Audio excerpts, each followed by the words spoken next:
Yes sir. चलो, तो आज क्या कराना था?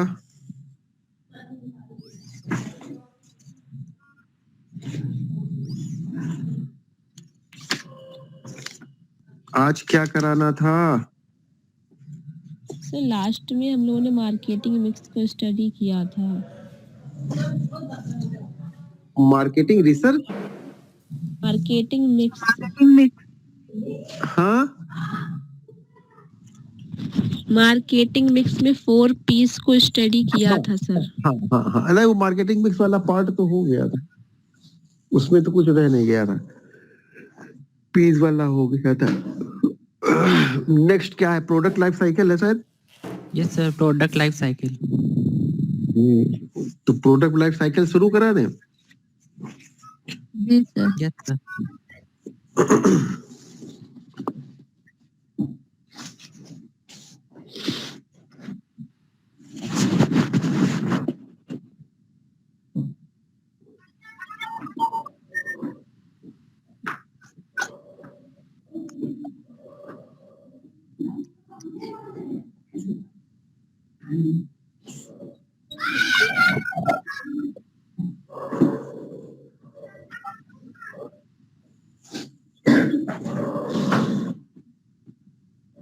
प्रोडक्ट लाइफ साइकिल, हाँ, we may call it PLC, हाँ, product life cycle.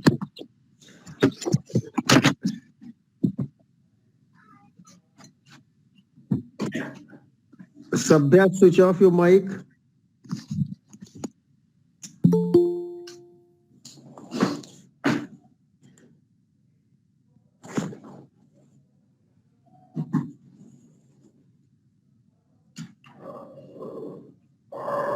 PLC model is actually one of the most frequently encountered concept in marketing management.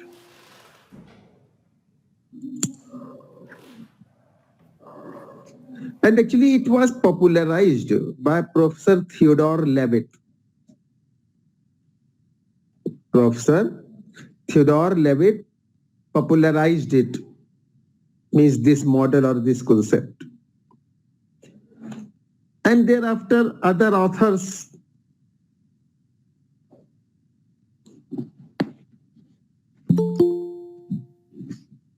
also expressed themselves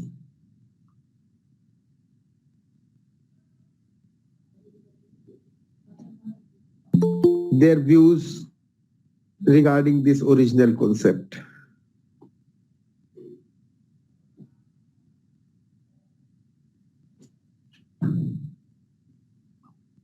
And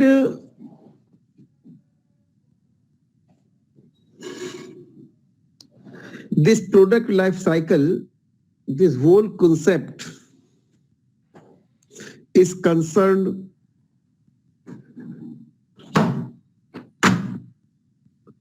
to right from the introduction of the product to its obsolescence.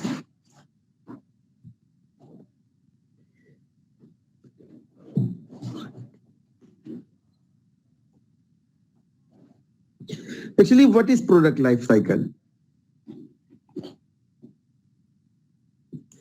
So this product life cycle is a conceptual representation. It is a concept, conceptual representation.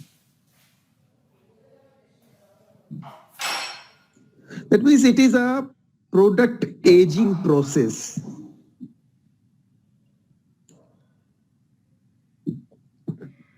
Actually, just as we human being have our life cycle, going from childhood, adolescence, youth, and old age. So also product follow a similar route.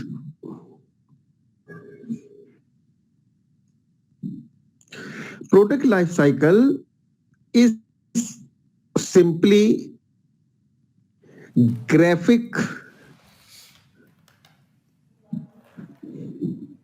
portrayal of the sales history of a product from the time of its introduction to the market and till it is withdrawn from the market.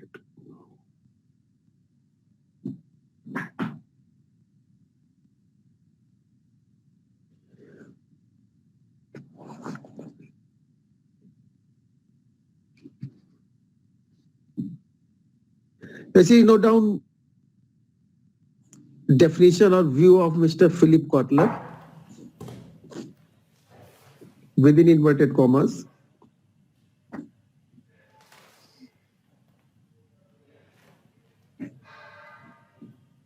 An attempt to recognize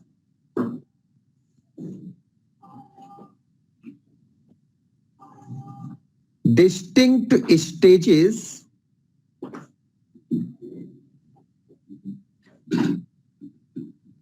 in the sales history of the product.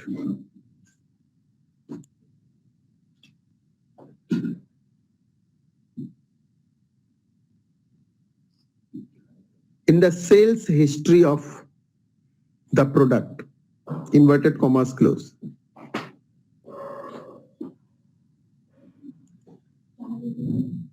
Note it down. Yes, sir. Yes, sir. अब इसको बिल्कुल simple words में आप लोग समझो, हम थोड़ा बोलचाल की भाषा में समझाते हैं। देखिए, जैसे कोई भी क्रिएचर है,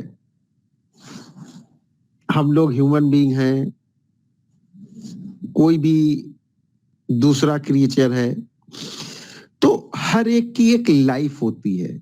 बर्थ होता है, फिर चाइल्डहुड स्टेज आएगी,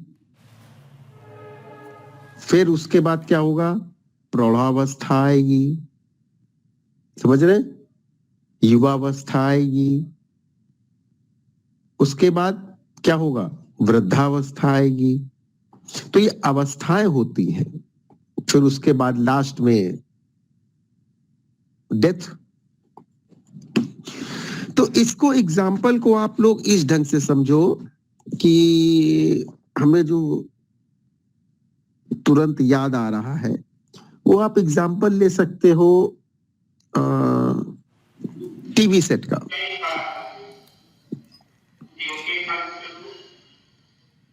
टेलीविजन जानते हैं ना? Yes sir. पहले क्या था, ब्लैक एंड व्हाइट टीवी आते थे। ब्लैक एंड व्हाइट टीवी में भी बड़ा सा टीवी होता था, बड़ा सा बॉक्स। आप लोगों ने शायद वो टीवी देखा ही ना हो। तो सबसे पहला टीवी इंडिया में इंट्रोड्यूस किया था जेके कंपनी ने। बड़ा सा टीवी होता था, उसमें शटर खुलता था, स्लाइडिंग। और वो जो टीवी था उसमें हाइब्रिड टेक्नोलॉजी थी। हाइब्रिड जानते हैं? फिजिक्स वाले अगर साइंस पढ़ी होगी तो हाइब्रिड जानते होंगे।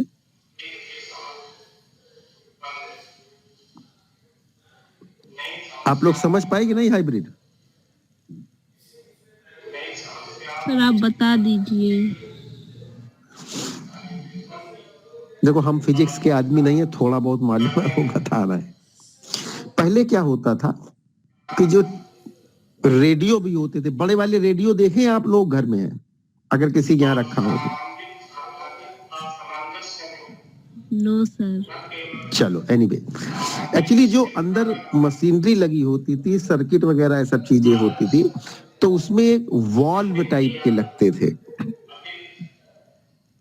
ठीक है, तो जब आप ऑन करते थे सेट, तो वो वॉल्व जो है थोड़ी देर हीट होता था, और हीट होने के बाद तब वो कनेक्ट होता था फ्रीक्वेंसी से। राइट? अच्छा, ट्रांजिस्टर तो देखा है? ट्रांजिस्टर देखा है कि नहीं? यस सर, देखे हैं। हाँ, तो ट्रांजिस्टर में क्या होता है, जैसे ही आपने स्विच ऑन किया तुरंत गाना आने लगता है। नहीं सर, फ्रीक्वेंसी को सेट करना पड़ता है। अरे फ्रीक्वेंसी सेट करने के बाद तुरंत आने लगता है ना। हाँ सर। और अगर फ्रीक्वेंसी सेट किया हुआ ही आपने ऑफ किया है, अगर ऑन कर दिया तो तुरंत बजने लगेगा। जी सर। हाँ, तो ये जो टेक्नोलॉजी है ये आपकी, इसको कहते हैं सॉलिड स्टेट टेक्नोलॉजी। तो हाइब्रिड टेक्नोलॉजी के बाद साइलेंट स्टेट टेक्नोलॉजी है। तो जो ओरिजिनल टीवी थे शुरू में जो आए थे वो हाइब्रिड टेक्नोलॉजी के थे। फिर उसके बाद सॉलिड स्टेट टेक्नोलॉजी के टीवी आए। हाइब्रिड टेक्नोलॉजी की एज बहुत कम रही, मगर ब्लैक एंड व्हाइट टीवी ही रहे। ब्लैक एंड व्हाइट टीवी की फिर वही चीज आई, black and white TV solid state product introduce हुआ। समझ रहे ना, ग्रोथ हुई, मैच्योर हुआ। उसके Yes, बाद sir. उसके बाद वो खत्म हो गया कब, जब कलर टीवी इंट्रोड्यूस हो गया, दूसरी चीज आ गई। हम सेम प्रोडक्ट की बात बता रहे हैं, ठीक है ना। Yes, sir. कलर टीवी आया। अब कलर टीवी में ही सारी चीजें चलती रही, वो इतने चैनल, कोर मॉडल और बढ़िया कलर, तो ये सब इसके बाद क्या चला, इसके बाद क्या आया, रिमोट। LCD. नहीं, अरे चुप रहो। रिमोट आया। रिमोट देखते हो आजकल, रिमोट देखते हो ना टीवी के साथ। Yes sir. तो पहले कलर टीवी थे, कहीं रख, म्हणजे आपने जिस जगह रख दिया एक जगह रख दिया। अब आपको चैनल चेंज करना है, आवाज कम करनी, ऑन करना, तो हर बार उठ के वहां तक जाना पड़ता था। तब फिर रिमोट इंट्रोड्यूस हुआ। अब रिमोट भी पहले कॉर्ड वाले रिमोट चलते थे, मैंने टीवी सेट से एक कॉर्ड लगानी पड़ती थी और जितनी लंबी कॉर्ड हुई आप अपने पास रख लीजिए और ऑपरेट करिए। मगर ये भी बहुत कम दिन चला, उसके बाद फिर प्योर रिमोट आ गया, कॉर्डलेस रिमोट्स आ गए। ठीक है। अब टीवी, कलर टीवी की में भी क्या हुआ, पहले कम चैनल्स के आते थे, फिर 100 चैनल्स के आए। सबकी लाइफ खत्म होती जा रही, वो प्रोडक्ट डिस्कार्ड होते जा रहा है। फिर क्या आया, एलसीडी। एलसीडी के बाद क्या आया, एलईडी। बात समझ आ रही।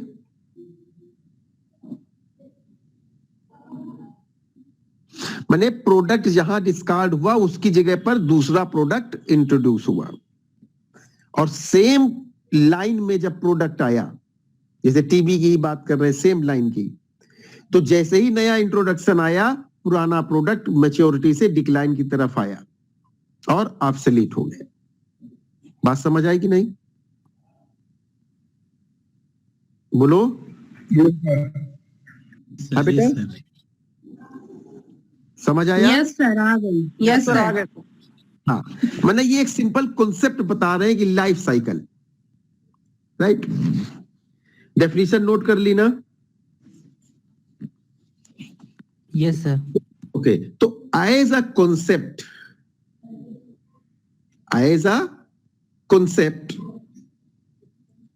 It means 3 things are there. कौन कौन सी? Number 1, products move through the cycle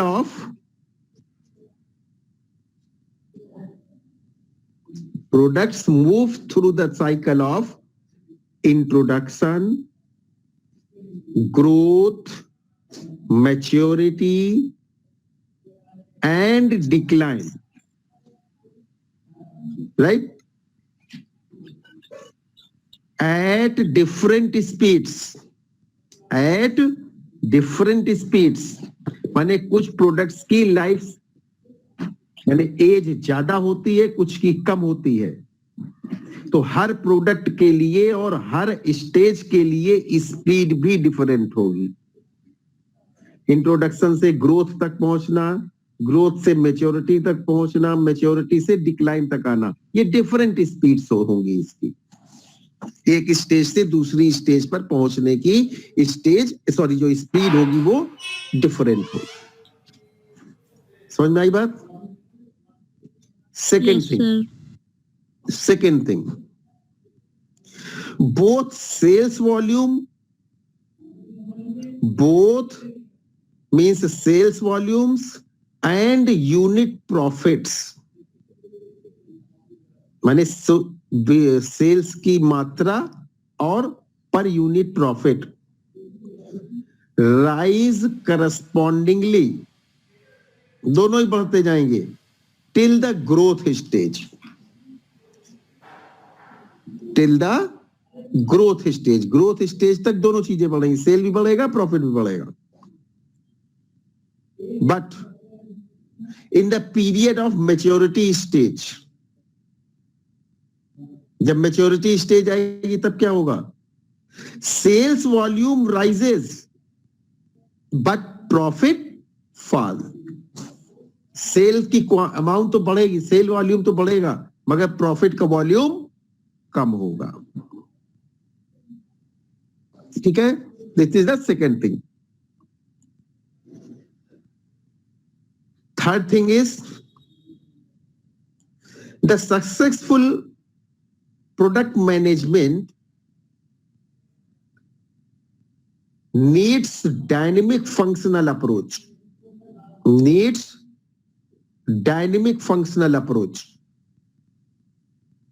काहे के लिए डायनेमिक फंक्शनल अप्रोच क्यों चाहिए? To meet the unique situations of sales and profitability. To meet the unique situations of sales and profitability.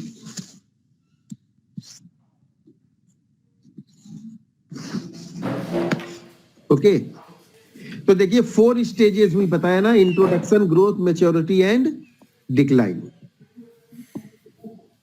तो चलिए कुछ इसके इम्प्लीकेशंस हैं, कुछ चीजें समझनी होगी इनके संबंध में, इन स्टेजेस के संबंध में। और तो क्या है कि देयर आर सम मिसकॉन्सेप्शंस, माने कुछ मिसकॉन्सेप्शंस हैं काहे के संबंध में, regarding this simple concept of product life cycle. PLC simple चीज है, मगर इसके विषय में कुछ मिसकॉन्सेप्शंस भी हैं।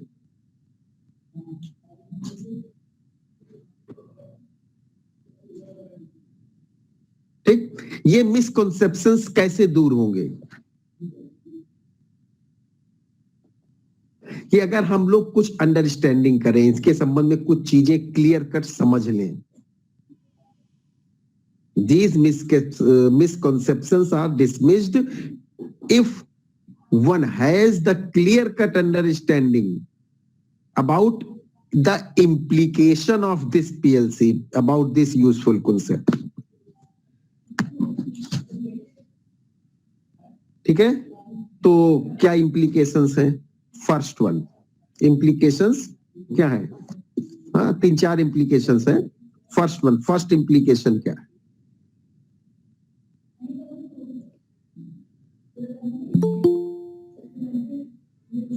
देखिए, हम लोगों ने अभी क्या डिस्कस किया कि 4 स्टेजेस होंगी।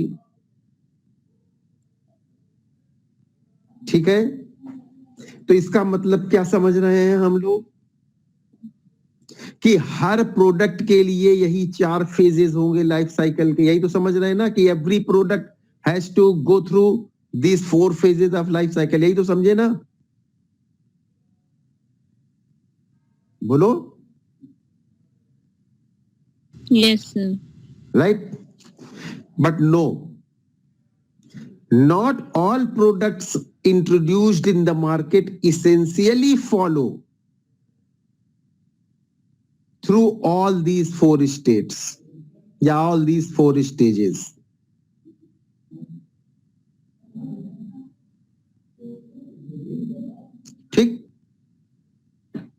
क्या हो सकता है अगर सब इन स्टेजेस में नहीं पहुंचेंगे? तो पॉसिबिलिटी किस चीज की हो सकती है?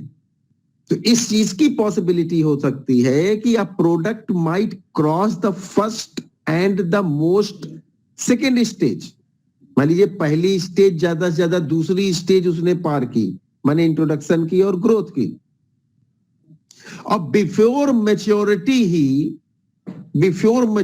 मैच्योरिटी स्टेज में जाने के पहले ही उसकी डेथ हो गई। माने डेथ हो गई मतलब वो प्रोडक्ट फेल हो गया।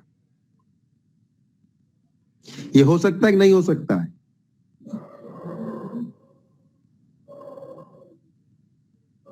माने जैसे एक मनुष्य की असामयिक मृत्यु हो सकती है, उसी तरह से एक प्रोडक्ट भी तो असामयिक रूप से या असामयिक उसकी भी तो माने डेथ हो सकती है, उसका वो आउट ऑफ मार्केट हो सकता है? नहीं हो सकता है। हो सकता है। हो सकता है, राइट? तो ये फर्स्ट इंप्लीकेशन है। ठीक। सेकेंड क्या है?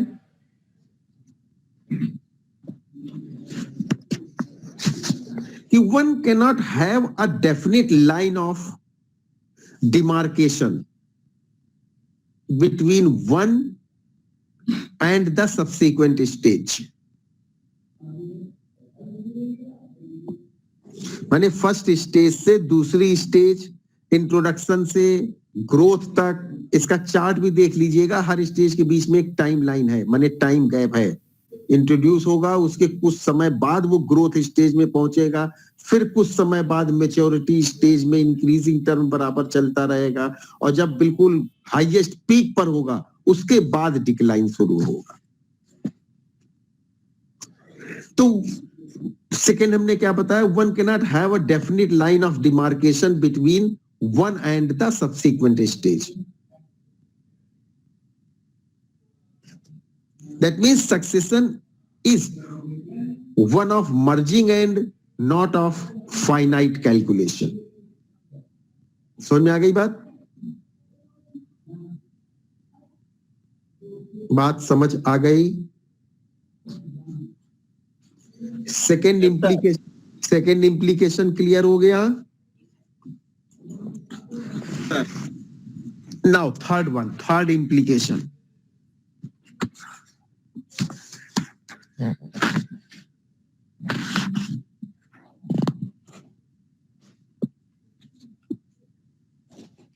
No two products have identical life cycles। माने कोई भी दो प्रोडक्ट बिल्कुल सेम लाइफ साइकिल नहीं रख सकते, या नहीं हो सकती उनकी same life cycle.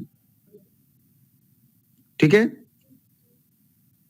The length of each phase varies from product to product. Length of each phase माने इंट्रोडक्शन से ग्रोथ तक पहुंचने की जो लेंथ है, लेंथ मींस जो टाइम पीरियड है।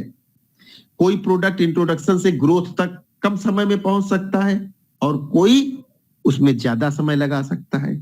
किसी प्रोडक्ट के इंट्रोडक्शन से और ग्रोथ तक की स्टेज तक पहुंचने में कम समय लग सकता है, और किसी में ज्यादा समय लग सकता है। तो ये डिपेंड क्या करेगा? Varies from product to product, depending on the nature of product.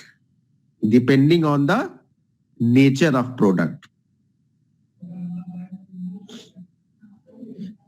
ठीक है? नेचर ऑफ प्रोडक्ट के साथ साथ और किन चीजों पर डिपेंड करेगा? Marketing policies adopted, changes in technology, competition. तो ये 3-4 चीजें हैं जिन पर डिपेंड करता है कि एक product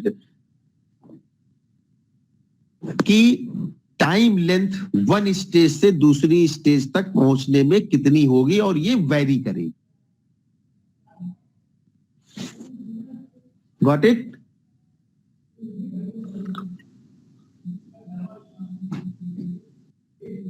any doubt? No sir. Okay, Then last implication.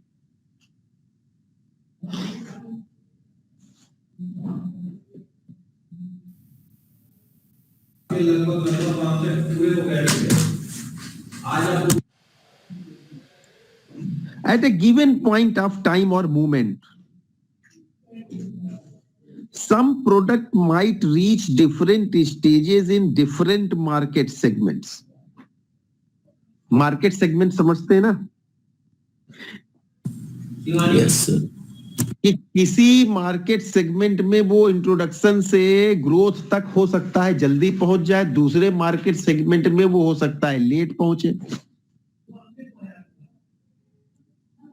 तो in different market segments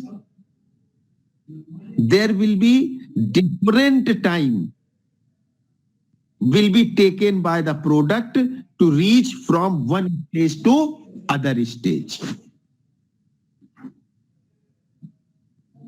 Am I able to clear? Yes, sir.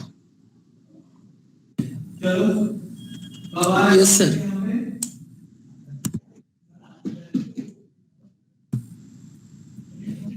Sir 3 to 5 लोग वेटिंग में हैं, बार बार बोल रहे हैं ज्वाइन करने के लिए. जी सर, कुछ फ्रेंड्स अभी भी ज्वाइन नहीं हो पाए हैं, वो बार बार मैसेज में टाइप करके लिख रहे हैं.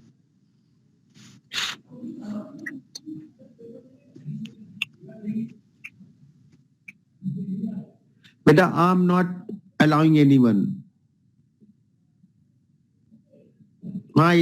It is being controlled in the university. So let us continue. Appropriate authority will allow them. So in different market segments. Yes, बेटा मिथिलेश बोलिए. ठीक सर.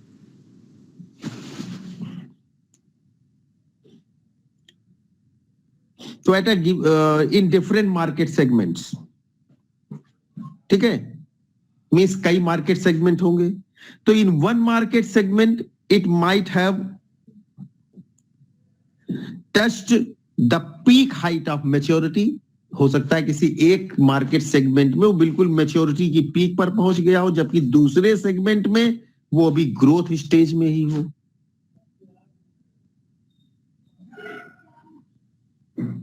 और हो सकता है कि किसी थर्ड सेगमेंट में वो डिक्लाइनिंग स्टेज में पहुंच गया. Now I think it's crystal clear. Yes, sir. Okay. Now we'll discuss stages of product life cycle one by one. We'll discuss stages of product life cycle one by one.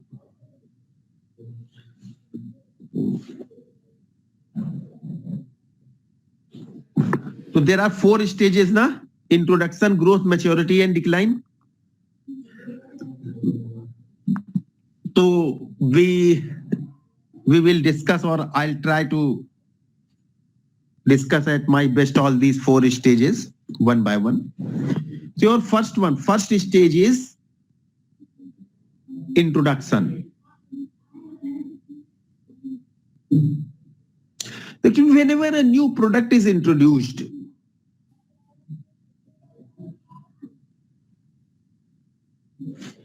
it has only a proved demand and not the effective demand.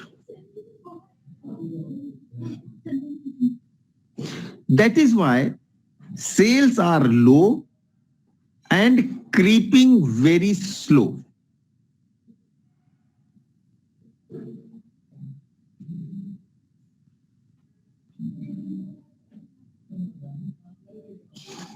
Okay?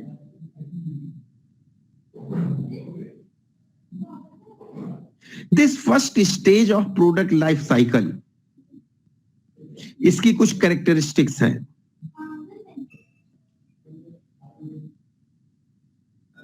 जो introduction stage है, first stage है product life cycle की, इसकी कुछ characteristics हैं. क्या क्या है? Number one, low and slow sales. Low and slow sales.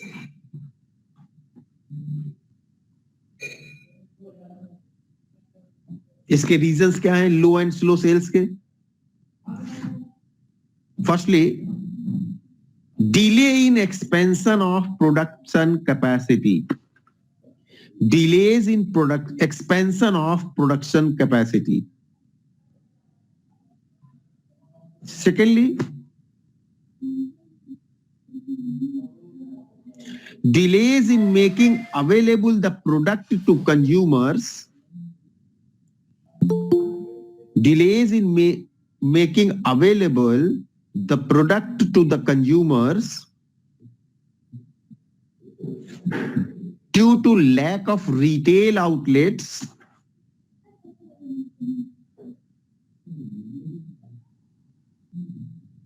which are acceptable and adequate.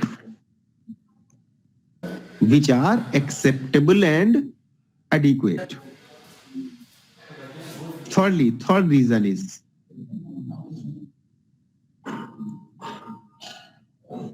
consumer resistance to change over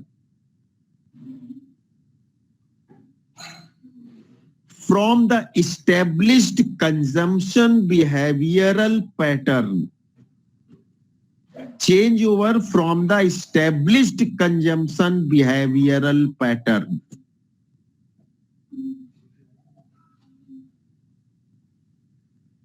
All right. Second characteristic is highest promotional expenses. Highest promotional expenses. Actually, during this period, means period of introduction, promotional expenses bear the highest proportion of sales. Sales में जो सबसे ज्यादा माने selling price जब decide करेंगे तो selling price में सबसे ज्यादा part selling and distribution expenses का ही होगा. It is so. ऐसा क्यों होगा? Because sales are of smaller size on the one hand. Sales are of smaller size या smaller in volume on the one side or yeah on the one hand, and high level of promotional efforts will be there to create demand.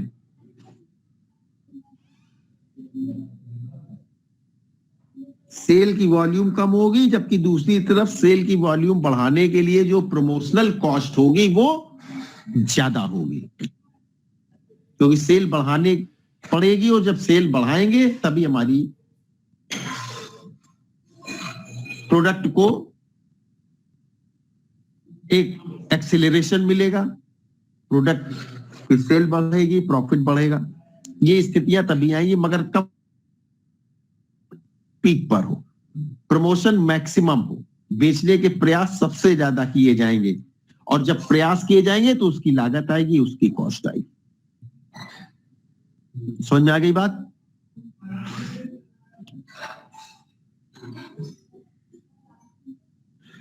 And as we all know that demand creation is not an easy task. किसी भी चीज की मांग उत्पन्न करना, मांग पैदा करना वो इजी टास्क नहीं है, आसान काम नहीं है. क्यों? As it is the matter of breaking the barriers, जो रुकावट है उन रुकावटों को हमें दूर करना पड़ेगा. And breaking new ice which is done by, वो हम कैसे करेंगे? जो भी बीच में हर्डल्स हैं उनको हटाते हुए, उनको दूर करते हुए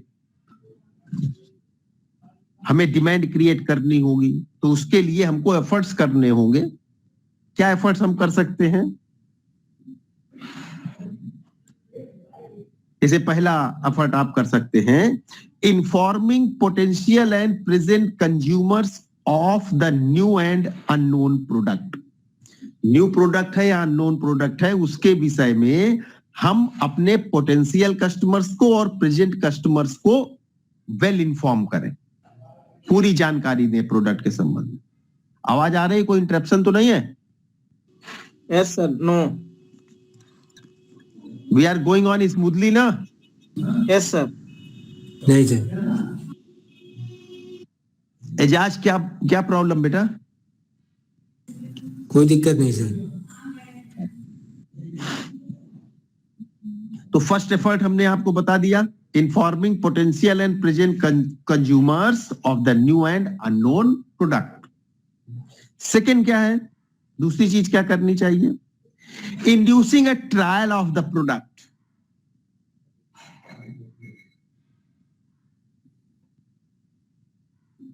हम लोगों को फ्री ट्रायल्स कराएं प्रोडक्ट के। एंड लास्टली और क्या कर सकते हैं, इंक्रीजिंग डिस्ट्रीब्यूशन नेटवर्क। लोग चीज चाह भी रहे हैं, डिमांड भी कर रहे हैं, मगर उनको हम चीज अवेलेबल नहीं करा पा रहे हैं, तो डिस्ट्रीब्यूशन नेटवर्क पर भी हमको कंसंट्रेट करना चाहिए। ठीक है। Third characteristic of this first stage introduction, highest product prices. Highest product prices.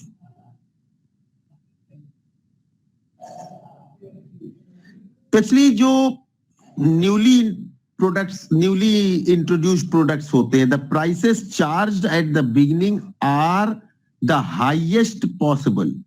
सबसे ज्यादा प्राइस होते हैं। ऐसा क्यों होगा? आप लोगों ने कॉस्ट अकाउंटिंग पढ़ी है? सर फिक्स्ड कॉस्ट की वजह से सर। हाँ, वही मैं कह रहा हूँ, फिक्स्ड कॉस्ट और सेलिंग डिस्ट्रीब्यूशन भी हमको उस पे करने पड़ेंगे। अगर और नंबर ऑफ से वॉल्यूम ऑफ सेल अगर कम है तो वो एक्सपेंसेस उन्हीं को बियर करना पड़ेगा। तो आप लोगों ने कॉस्ट अकाउंटिंग पढ़ी ही है सबने, तो उस व्यू पॉइंट से इस चीज को समझने का प्रयास करें कि prices charged at the beginning are the highest possible. हाँ, अच्छा, ऐसा क्यों होगा? Number 1, lower output and sales absorbing fixed costs. ठीक है, कॉस्टिंग व्यू पॉइंट से समझिएगा इस चीज को। लोअर आउटपुट, यस यस बेटा, कौन बोल रहा है बताइए, बोलिए, किसी को बोलना है कुछ? किसी को कुछ बोलना है? No sir. ओके, तो lower output and sales absorbing fixed costs. Secondly, technological problems might not have been mastered fully. Third one, higher margin to support higher doses of promotional expenses. ठीक है, और जो कि इंट्रोडक्शन के समय में जरूरी है, must for growth of a product from introduction stage, मैंने to reach from introduction stage to growth stage. Okay, next one is very few competitors और न्यू कॉम्पिटिटर्स। ये भी दिमाग में रहता है कि अगर कोई कॉम्पिटिटर नहीं है, बहुत कम कॉम्पिटिटर है, तो हम प्रॉफिट का मार्जिन भी हाई रखेंगे। ठीक, lastly, sales to higher income groups in a limited area for cultivating the effective demand. So these are the reasons or these are the factors responsible for higher, या से charging higher prices. Okay. In this way, your first stage, introduction stage is over. Now, second stage, that is growth stage. Second stage of PLC, growth stage. So actually, once the market has accepted the product, एक बार आपका product establish हो गया market, sales begin to rise, बिक्री बढ़ना शुरू हो जाएगी. फिर क्या होगा?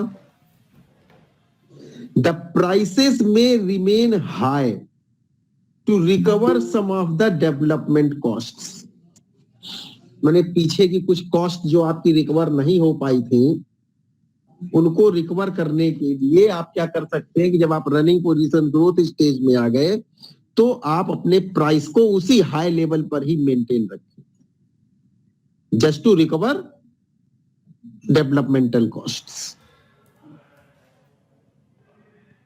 ओके, देखिए with high sales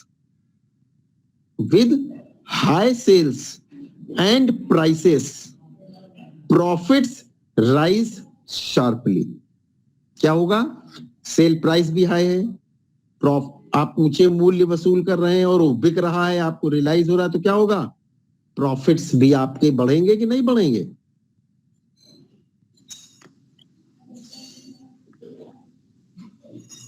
profits will also rise sharply. ठीक है.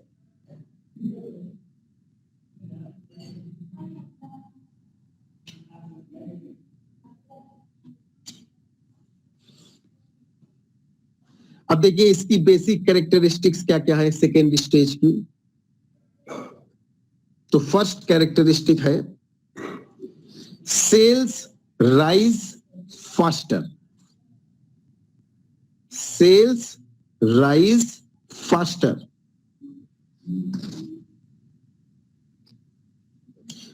तो सेल्स फास्टर रेट से कैसे क्लाइंब अप होगी?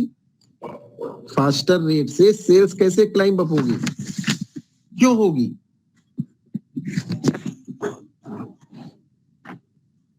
क्यों तेजी से वो ऊपर बढ़ेगी सेल्स? सर डिमांड हो सकता है हाई हो मार्केट में. I am explaining. 3 रीजन हो सकते हैं possible. Number 1, killing the consumer resistance to the product. Secondly, the distribution network. मैंने अब आपके पास पैसा भी आ रहा है, सेल भी बढ़ रही है, तो जो required number of retail outlets होने चाहिए वो आप रिटेल आउटलेट्स भी बिल्ड करें और उनको एस्टेब्लिश करें. Third, production facilities are streamlined. Production facility में भी सुधार करना पड़ेगा जब सेल बढ़ेगी तो, to meet the fast moving sales. ठीक है. 10, sales increase at an increasing rate over the period of time. Sales बढ़ेगी इंक्रीजिंग रेट से बढ़ेगी over a period of time. समझ आई बात? Sales rise faster. Secondly, second characteristic, higher promotional expenses. Promotional expenses भी यहां खूब बढ़ेंगे. क्यों? क्योंकि इस ग्रोथ पीरियड में जो आपके एडवर्टाइजिंग एक्सपेंसेस होंगे और जो आपका एडवर्टाइजिंग का मेन फोकस होगा वो काहे पर होगा? Towards brand identification. जो आपके प्रोडक्ट का ब्रांड है वो ब्रांड लोग पहचाने, ब्रांड बिल्डिंग, इमेज बिल्डिंग, ये सब वर्क आपके किए जाएंगे through advertising. Towards brand identification, awareness to have the effect of a brand image.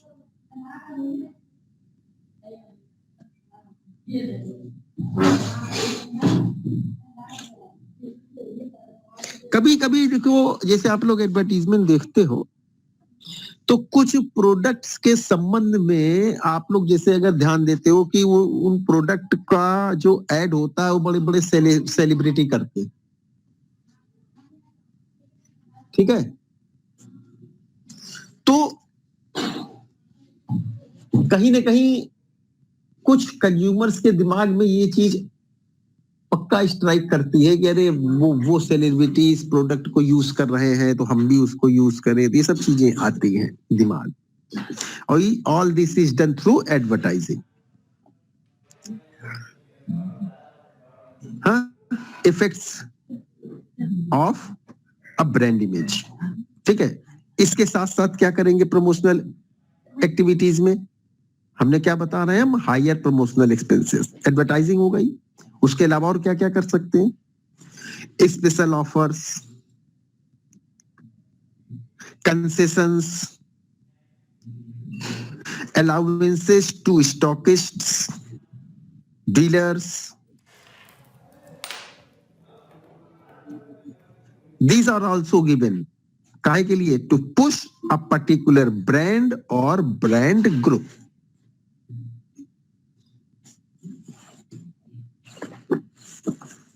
समझ आई बात? Yes sir. समझ आई बात? हाँ। Third characteristic of this second stage, growth stage, is product improvements. Product improvements, देखिए, with the high sales and prices क्या होगा? पहले ही बता चुके हैं हम आपको, प्रॉफिट्स राइज शार्पली, प्रॉफिट तेजी से बढ़ेंगे, ठीक है। और इसके कारण क्या होगा? कंपनीज को खूब सारा पैसा मिलेगा। Great incentives will be received by companies to enter the market. Market में फिर अपने आप को और पावरफुली और स्ट्रांगली कंपनीज अपने आप को मार्केट में एंटर करेंगी। साइमल्टेनियसली जब ये स्टेज हो जाएगी, मार्केट बन गई, सब हो गया, तो जो कॉम्पिटिटर्स होंगे उनको भी एडवांटेज मिलेगा कि लाओ हम भी इस मार्केट में एंटर करें।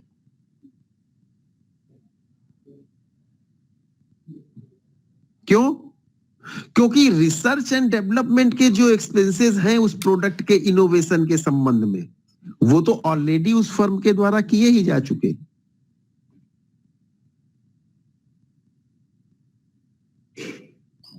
एक चीज। दूसरी चीज, इसी के बेसिस पर competitors can come stronger bye coming out with modified products. अपने कॉम्पिटिटर्स जो है वो अपने प्रोडक्ट्स में मॉडिफिकेशन करके भी नए प्रोडक्ट्स मार्केट में लॉन्च कर सकते हैं। तो दिस इज प्रोडक्ट इंप्रूवमेंट्स, माने प्रोडक्ट में इंप्रूवमेंट्स होंगे। Then third stage is maturity stage.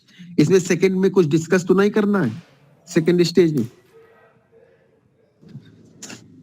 Second stage में कुछ डिस्कस करना है? No sir. Okay, now third stage, that is maturity stage. आप लोगों ने पढ़ रखा होगा पहले से ही पीएलसी। प्रोडक्ट लाइफ साइकिल पहले से पढ़ रखा होगा। Yes sir. यस अगर तो फिर इसको शॉर्ट में करा दे, इतना डिटेल में ना कराएं।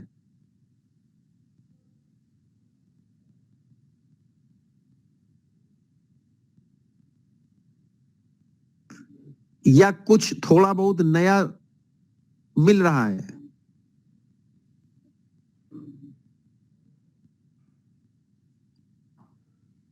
नहीं, कुछ बहुत नई चीज मिल रही है कि नहीं मिल रही है? Yes sir. हाँ बेटा। जी सर, आज यूनिक चैप्टर चल रहा है। मिस कंटिन्यू करें।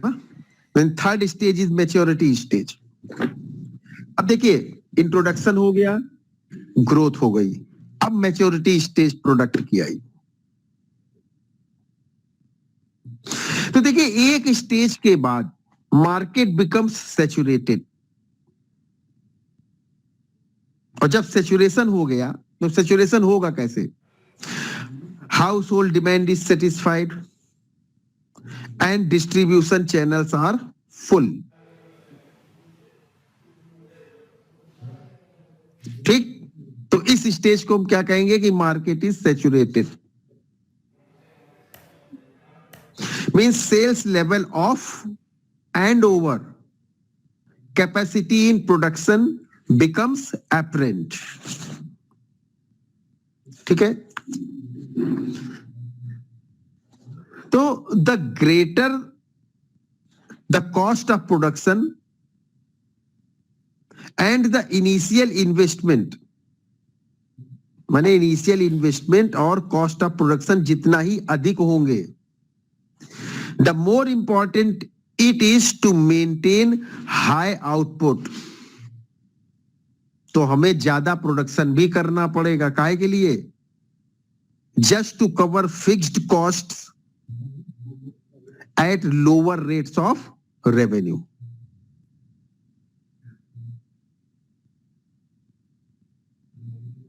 Just to cover fixed costs at lower rates of revenue. Okay, तो actually lower prices are essential to stave off the competition. अगर कंपटीशन है तो कंपटीशन में सबसे बड़ा अस्त्र क्या है कि आपके प्राइसेस कम हो, आपके प्राइसेस कम हो। Though production costs are reduced, the margin of distributors may not taper off. फिर भी क्या होगा कि the efforts are made to extend the maturity stage, क्योंकि देखिए मैच्योरिटी स्टेज हम जितनी लंबी बढ़ा ले जाएं उतना ही बेनिफिट है। ठीक है, जैसे आप समझो कि आप किसी पहाड़ पर चढ़ना चाहते हो, तो स्टार्टिंग करोगे ना चढ़ने की नीचे से, जमीन से, हाँ, वो आपकी इंट्रोडक्शन स्टेज हुई। अब आपने चढ़ना शुरू किया, ये ग्रोथ स्टेज हुई, आप पीक पर पहुंच गए। ठीक है ना? तो पीक पर पहुंच के क्या करोगे?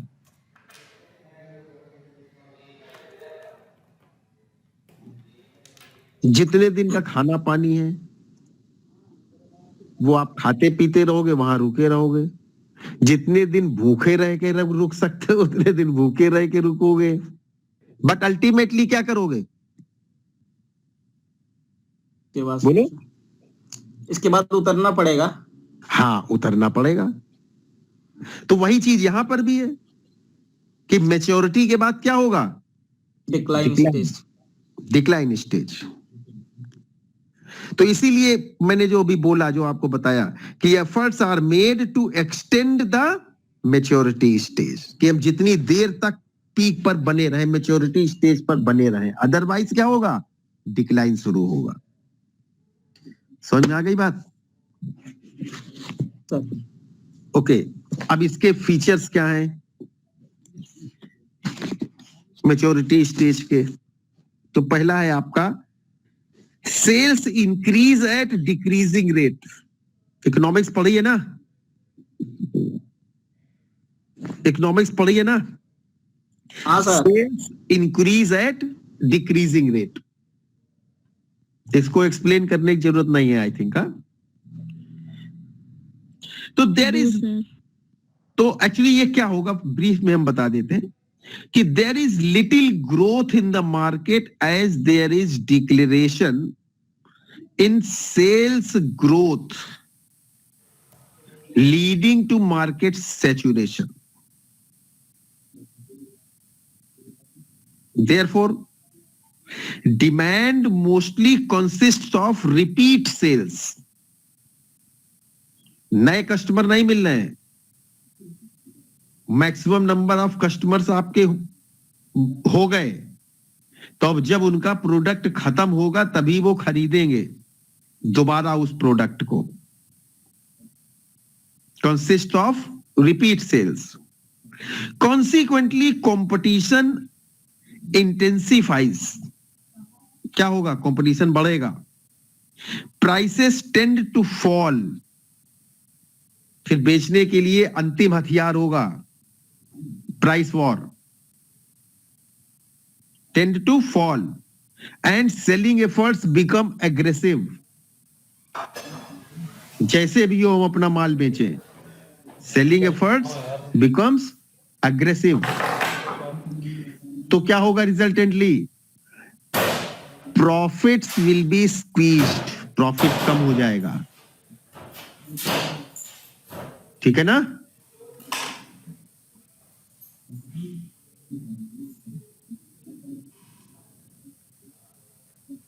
Yes sir. तो इसके लिए हमको क्या होगा? एक्सटेंशन स्ट्रेटजीज अडॉप्ट करनी पड़ेंगी। Extension strategies. काहे का extension? Extension of market share. Extension strategies to retain market share. ठीक है? क्या स्ट्रेटजी करनी पड़ेगी? पहला है डेवलपमेंट ऑफ न्यू मार्केट। नए मार्केट खोजिए आप। दूसरा क्या है? Development of new uses.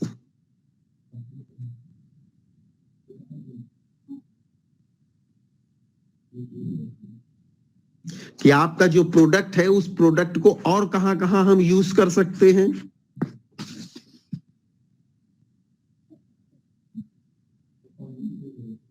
New uses of existing product.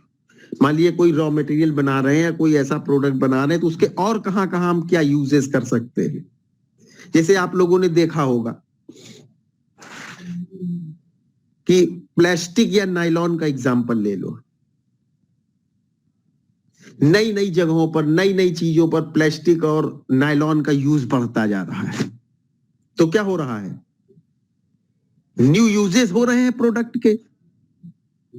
तो इसी तरह से तो मार्केट शेयर आप बढ़ाएंगे अपना। नहीं समझ में आई बात? बात नहीं समझ में आई?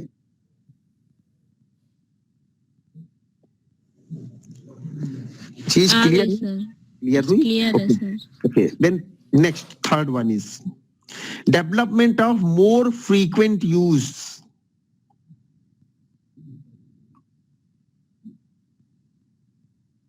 मैंने प्रोडक्ट को इस ढंग से करिए कि उसका यूज ज्यादा होने लगे। अगर कंज्यूमेबल आइटम है, जैसे मान लीजिए विटामिन बी है, तो पहले क्या होता था? डॉक्टर जो है दवाएं जो डॉक्टर प्रिस्क्राइब करता था वही खाते थे। कभी कभार दवाइयां खाई जाती थी। अब टीवी पे ऐड आ रहे हैं, रिवाइटल का जैसे ऐड आता है कि कैल्शियम और ये वो सब चीजें आप ले लीजिए, रिवाइटल लीजिए।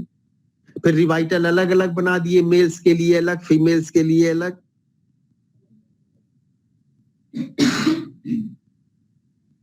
Got my point? Yes sir. Yes sir.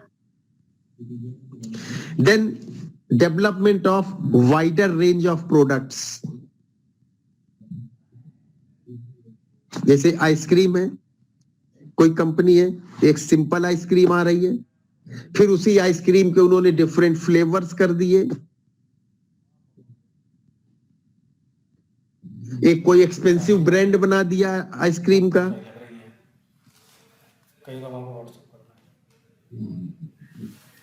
Normal brand है, नॉर्मल रेंज है, एक्सपेंसिव रेंज है। ठीक है? तो development of wider range of products.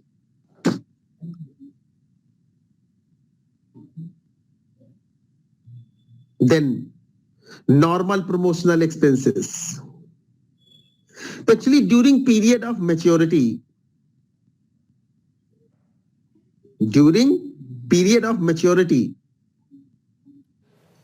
efforts are made to rationalize the existing budget. Existing budget का मतलब एडवर्टाइजिंग बजट की बात हो रही है कि जो एग्जिस्टिंग एडवर्टाइजिंग बजट है उसको हम और रेशनलाइज करें, मींस अगर उसमें कुछ कटौती कर सकते हैं तो हम कटौती का भी प्रयास करें. दो total expenditure does not expand, मैंने एक्सपेंडिचर बढ़ा नहीं सकते, बढ़ाएंगे नहीं, बट क्या होगा, major share of expenditure goes to distribution and brand promotion to keep the dealers loyalty intact. माने जितने लोग हैं उतने लोग इंटैक्ट रहे, बने रहे हमारे. और जो एडवर्टाइजिंग होगा, एडवर्टाइजिंग उस समय क्या होगा, emphasize the difference between one brand and those of competitors.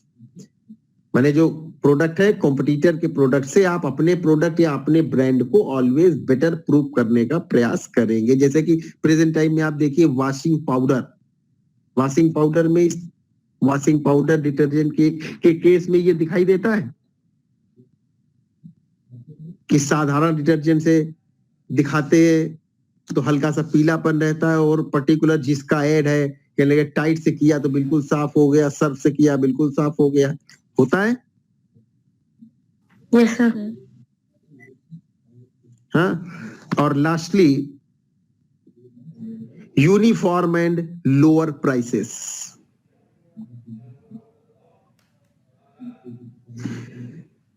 Uniform and lower prices. Actually, the prices charged by the producers are quite lower and uniform, with a very narrow difference. बहुत कम अंतर होता है, except the real product differentiation. Except the real product differentiation.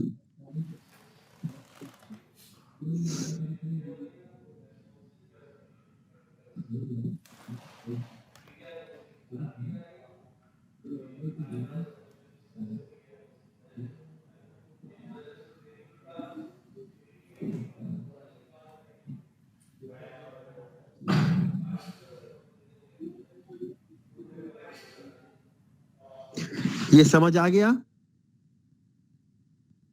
Yes sir.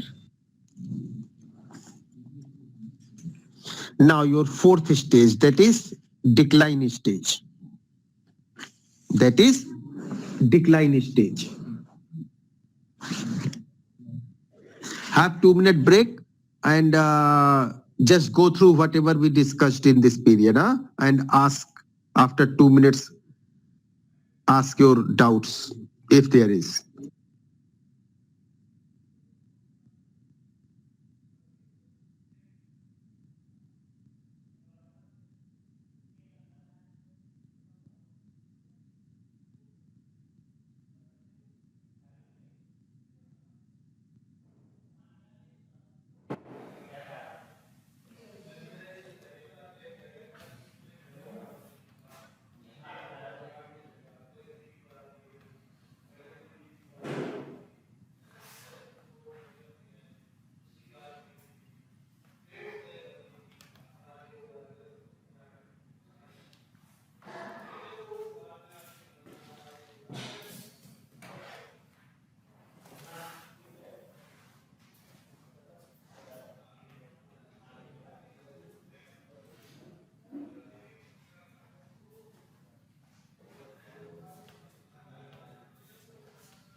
Yes, okay.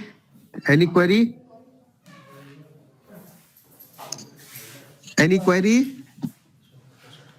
No sir.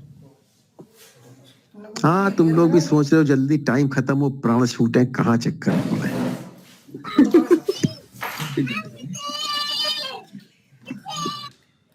है ना, कि कौन सरदर्द करे, क्वेश्चन पूछो फिर ये बतावे और ज्यादा सुनना पड़ेगा। No sir. हाँ, ऐसे तो ये अपनी तरफ से ये बोले रहे खत्म हो, बवाल खत्म हो, अपना खत्म हो, सिलेबस खत्म हो, वो बढ़िया है ना? क्यों? No sir. पूछने पे भाई भाई देखो, पूछोगे कुछ डिस्कशन होगा तो और समय लगेगा, तो हो सकता है कुछ टाइम क्रॉस हो जाए तो और नुकसान हो जाएगा ना। चलिए, डिक्लाइन, फोर्थ स्टेज। हाँ,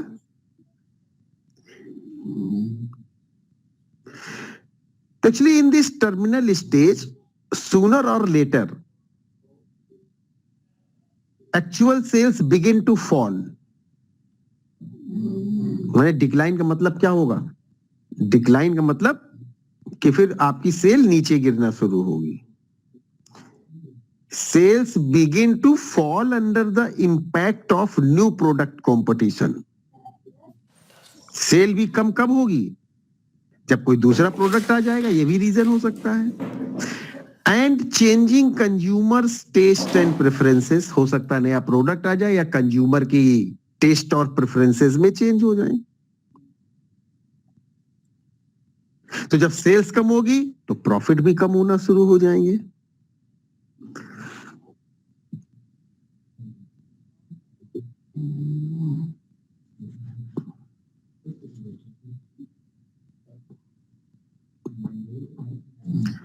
actually this is the stage जहां पर कि market for the product is superseded.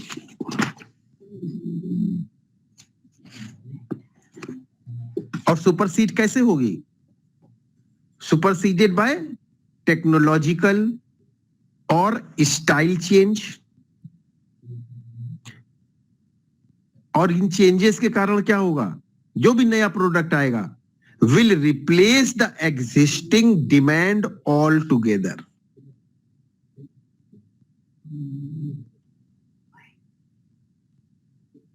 समझ में आ गई बात? अब ये जो स्टेज है आपकी डिक्लाइन स्टेज पीएलसी की, इसके फीचर्स क्या क्या हैं? Number 1, rapid fall in sales. Sales में बहुत ज्यादा गिरावट आएगी।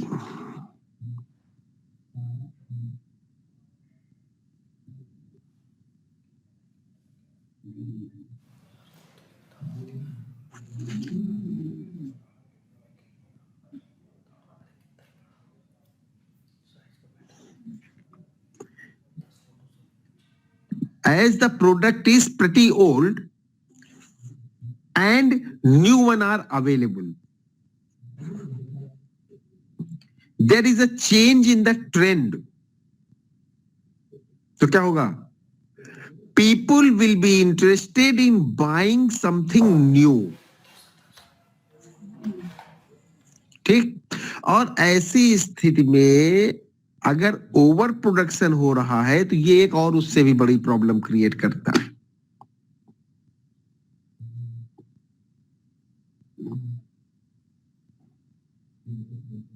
ठीक, जैसे आप आज की डेट में अगर समझो, हमें जो इंस्टेंटली मेरे दिमाग में आ रहा है कि जैसे कैलकुलेटर है, आज की डेट में कैलकुलेटर मैन्युफैक्चरिंग कंपनीज बहुत कम है। क्यों? क्योंकि वो डिमांड में नहीं है। सबके पास स्मार्टफोन है, उसमें कैलकुलेटर फैसिलिटी अवेलेबल है। पहले रिस्ट वॉचेस पहनने का बहुत शौक था, रिस्ट वॉचेस खूब बिकती भी थी, खूब वैरायटीज कंपनीज भी थी। हाँ?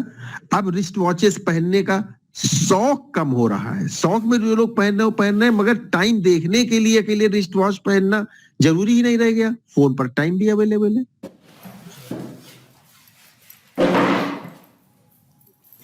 समझ में आ गई बात? Then second one is further fall in prices. Further fall in prices second feature जो है. तो actually rapid reduction in sales creates a fear, एक डर पैदा कर देता है. And there will be intense competition to liquidate the stock at the earliest. माने स्टॉक ऑब्सोलीट हो जाए, उससे बढ़िया क्या है कि हम जल्दी से जल्दी अपने स्टॉक को बेच दें. नॉर्मली इन स्टेजेस में ही सेल्स हैं और सेल है, डिस्काउंट है, फ्री ऑफर्स है, इस तरह की चीजें तभी इंट्रोड्यूस होती है, तभी ये चीजें इंप्लीमेंट की जाती है. और thirdly and lastly no promotional expenses. जब प्रोडक्ट खत्म ही हो रहा है, डिक्लाइन हो चुका है, डिक्लाइन हो रहा है, जैसे संख्या यहाँ पे भी देखो डिक्लाइन हो रही बार बार आप लोगों की, ठीक है. तो expenditure in support of product falls sharply as prices becomes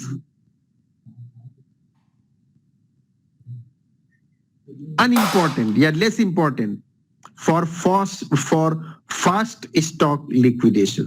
ठीक, distribution network is also reduced to the minimum, मगर with thorough rationalization.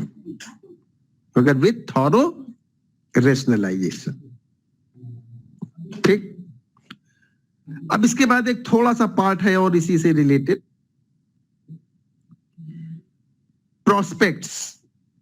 prospects of future PLC, prospects of PLC concept. तो prospects में सबसे पहला prospect है आपका कि इसका यूज या इसका prospect है in sales forecasting.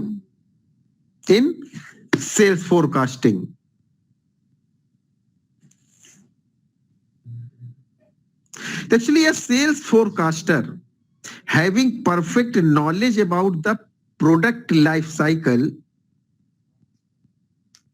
will be able to establish cause and effect relations and helps to arrive at concrete conclusions. माने PLC helps in sales forecasting. Secondly, in product planning.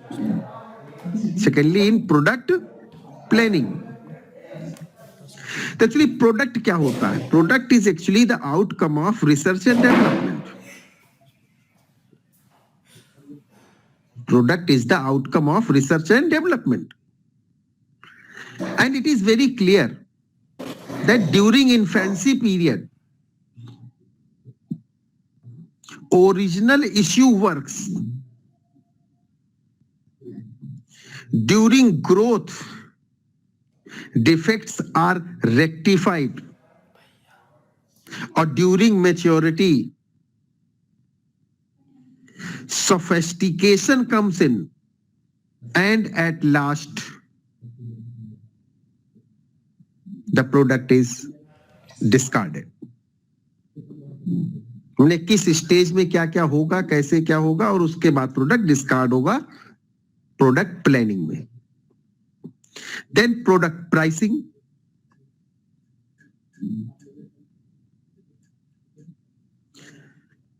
In product pricing,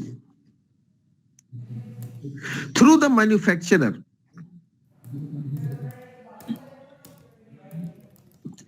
it is decided whether the manufacturer will go for high price and skim the market with the risk of attaching too much competition,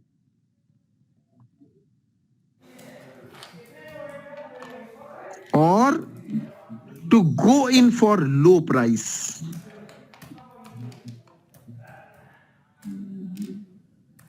And to aim at greater and more rapid market penetration.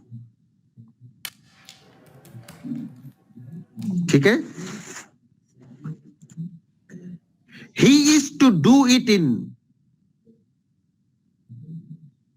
consonance with the changes in PLC, product life cycle. उसके बाद फिर है इन product control. Product control में product life cycle का क्या help है? तो actually PLC concept is an effective control tool in case of those firms which have multi-product base,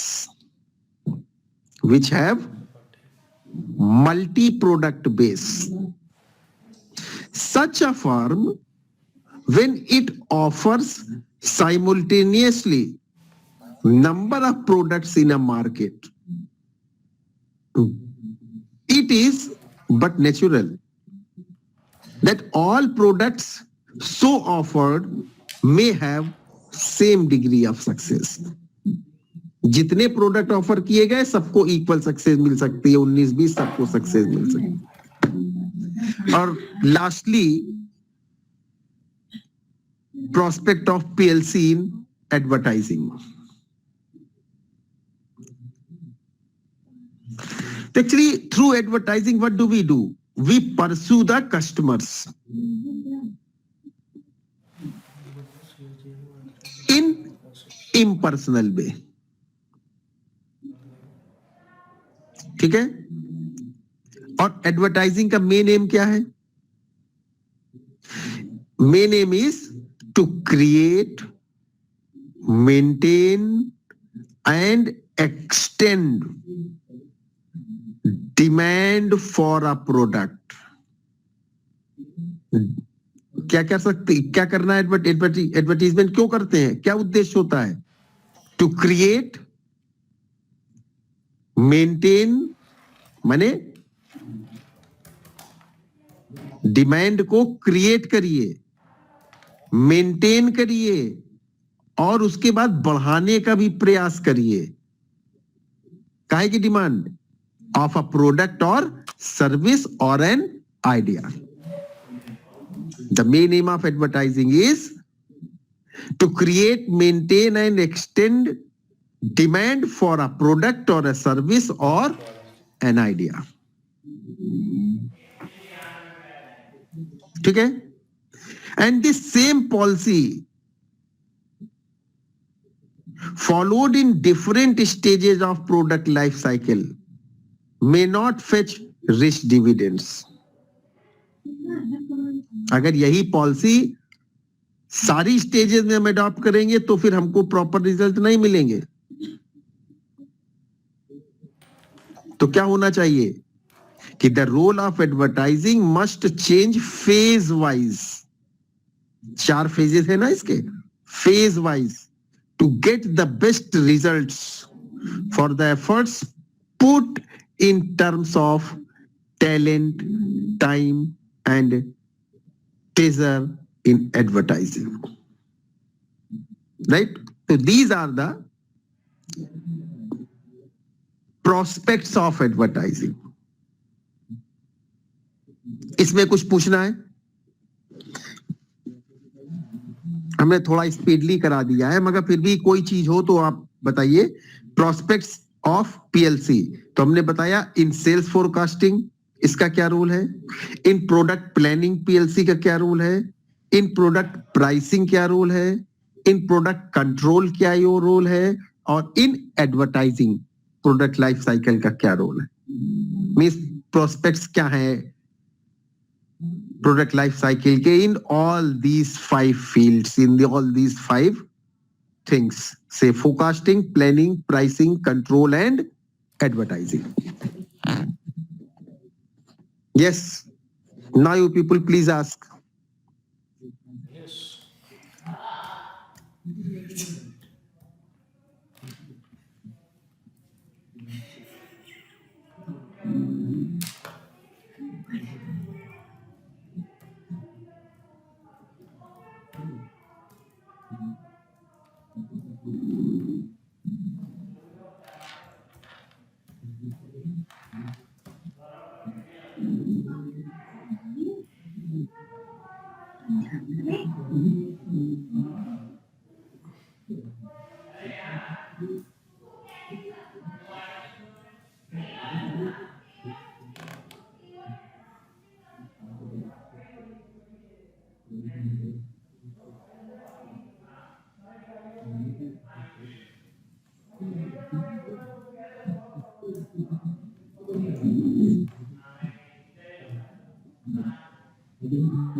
right. तो देखिए हमने प्रोस्पेक्ट्स बताया, अब कुछ प्रॉब्लम्स भी हैं ना, एक ही दो चीजें बताएंगे बस प्रॉब्लम से रिलेटेड। देखिए जैसा हमने पहले भी बताया था कि in general every product confirms to the traditional life pattern in general, but not always. ये हमने पहले बताया था ना, not always. All products do not compulsorily confirms to follow the traditional life pattern या traditional life cycle pattern only। हाँ, वो product कौन से हो सकते हैं जो यूनिवर्सली एक्सेप्टेड, यूनिवर्सली यूज्ड है, जैसे कि मान लीजिए स्टील है, कोल है, सीमेंट है, गोल्ड है, सिल्वर है, एल्युमिनियम है, पेटेंट, मेडिसिन्स, बाइसिकल्स भी आप कह सकते हैं। तो देखिए इनमें किसी पर्टिकुलर ब्रांड में तो ये चीज आ सकती है, मगर as such as product steel, coal, cement, gold ये कभी ऑब्सोलीट नहीं होंगे, डिजाइन माने डिक्लाइन नहीं होंगे। पर्टिकुलर टाइम पीरियड में इनकी मांग कम हो सकती है, ज्यादा हो सकती है, मगर ये ऑलवेज इनकी डेथ कभी नहीं होगी। Am I right? Yes sir. जितनी चीजों के नाम हमने लिए, silver, aluminium, patent, medicine, bicycle, steel, coal, cement, gold, माने इनकी डेथ कभी नहीं होगी। ठीक है। फिर देखिए जो हमने एक चीज और बताई थी इसी में स्टार्टिंग में कि स्टेज स्पैन, कौन सा प्रोडक्ट किस स्टेज में रहेगा और कितने टाइम रहेगा, या किस स्टेज के बाद खत्म हो जाएगा। माइट वो इंट्रोडक्शन से ग्रोथ स्टेज में ना पहुंचे, इंट्रोडक्शन में ही वो खत्म हो जाए, तो ये भी हो सकता है। बताया था ना? यस बोलो। तो Yes. now we should conclude this PLC कि we can say that though this PLC is best within certain doubts as its relevance and practical issues faced in its use, though it is a useful concept that serves a managerial tool of planning and controlling, ठीक है, it is reliable in modifying the marketing strategies, but in the last but not least, a good deal of caution and judgment are to be exercised to get the best results from this concept PLC, that is product life cycle. That's all. From my side, everything is over regarding PLC. हमने conclude भी किया, बता भी दिया कि PLC concept अच्छा है, मगर इसको यूज करने के लिए, इसको फॉलो करने के लिए proper amount of caution and appropriate judgement should be exercised, तभी हमें इसके बेस्ट रिजल्ट्स या इसका बेस्ट यूज हम कर सकते हैं। That's all. कुछ पूछना है आप लोगों को?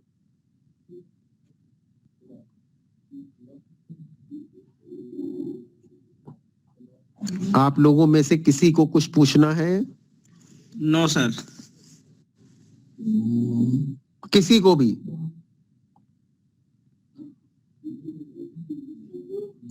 आज कुछ बोरिंग हो गई क्लास? अरे बोलो भाई, कुछ बोरिंग हो गई? नहीं सर, बोरिंग नहीं हुई सर।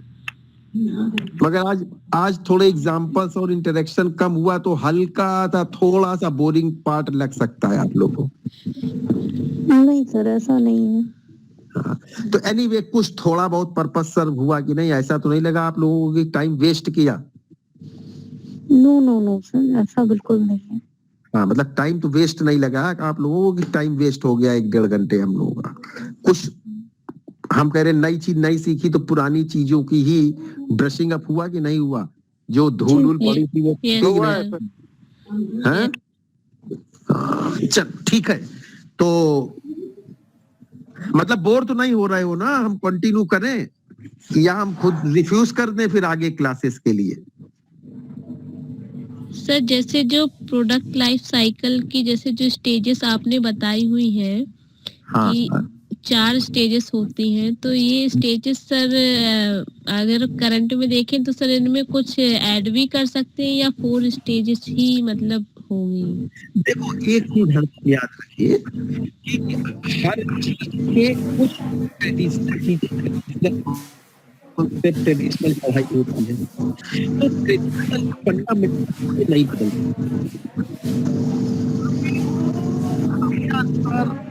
आवश्यकता अनुसार सर चीजें। और वॉइस नहीं आ रही है सर। अब आ रही है? Yes sir. हाँ, तो हम ये कह रहे थे कि जो भी चीजें हमारी बेसिक है, बेस है, वो नहीं बदलता। समयानुसार, आवश्यकता अनुसार उसमें एडिशन और चेंजेस तो कर सकते हैं, मगर बेसिक चीजें, बेसिक जो फंडामेंटल चीजें हैं वो नहीं बदलेंगी।